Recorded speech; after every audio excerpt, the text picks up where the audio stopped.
So we do blog posting here at Website Depot, and we actually consistently and currently post blogs for clients. The reason that we do that is because as the website has current blogs happening, Google will detect our client's website and will actually realize that that website is active and will bump our client's websites up, which will gain more traffic and popularity as well.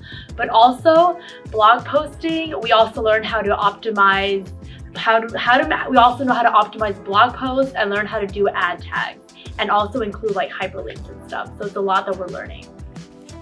First, you will receive the blog assignments as Google Docs. Open the file and you will find the blog. Log in the back end of the website you want to post the blog on. Click Add New and you will see the screen to add a new blog post. Copy the title of the blog and paste it on the Add Title section.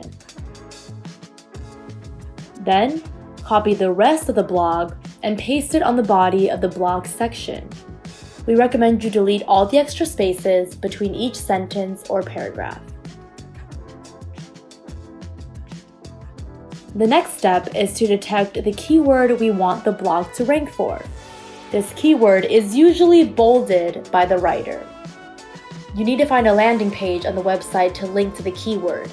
To do that, go to Google, type this formula on your browser to find all the pages that contain that keyword.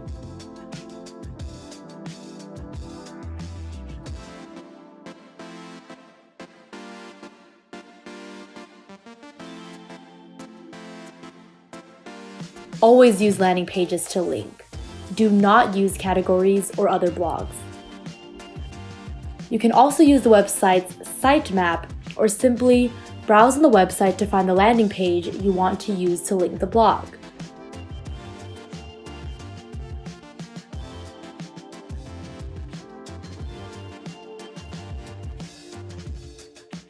Once you found the landing page, hyperlink your keyword.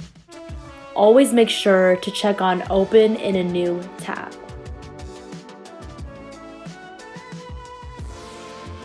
Now copy the title of the blog and paste it as your SEO title in Yoast.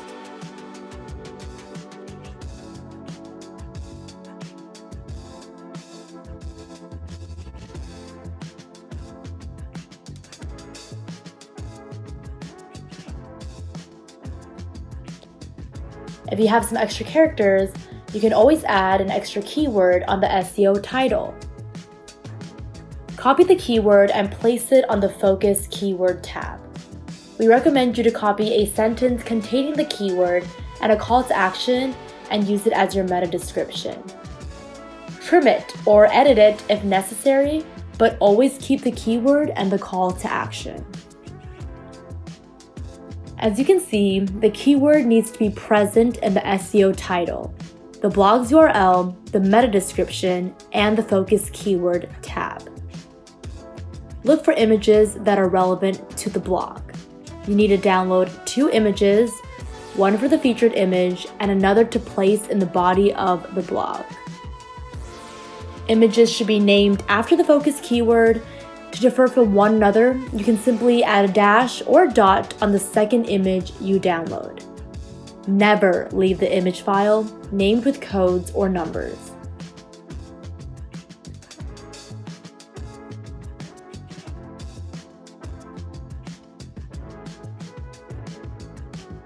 After you downloaded the images, open Photoshop and place them there. Use Ctrl, Alt, and I to open image size, take the highest value, and reduce it to 800 pixels.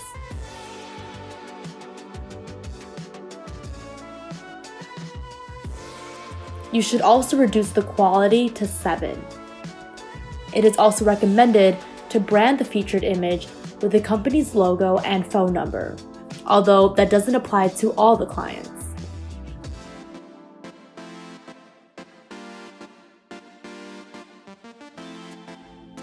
When the images are done, place the featured image in the lower right corner.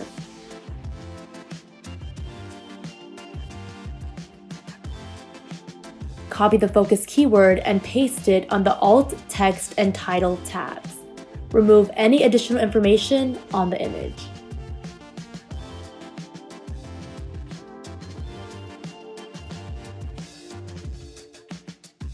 Place the second image after the first paragraph.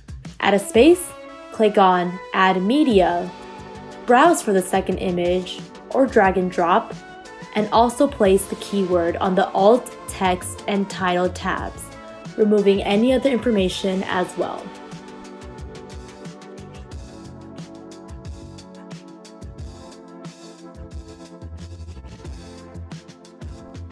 Now you need to add the category and tags for the blog.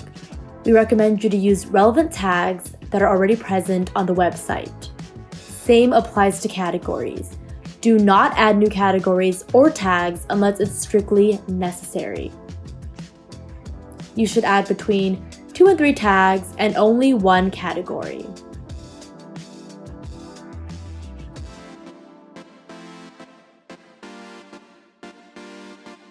For SEO purposes, it is always good to add an external link to another relevant website. Make sure this link leads to a trustworthy source, does not interfere with any of the keywords you want to rank for, and of course, doesn't lead to a competitor's site. This backlink should have a criteria and add value to your blog. If you can't find a term or idea that is useful to backlink to, we recommend you not to backlink at all. This is important. Make sure your backlink always opens in a new tab. Now, you're ready to post the blog, backdate or schedule it for an upcoming day. If you need to backdate or schedule, edit the date on the Publish On by your upper right-hand corner. Once you posted, backdated, or scheduled your blog, go back to the post section. Always make sure your blog has the right author. Do not leave author as WD editor, Web Depot, or any other similar. And you're done.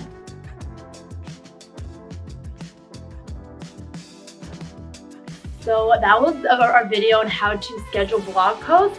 If you have any more questions or concerns about how to do that, you can just click down below for additional resources, or you can rewatch the entire video.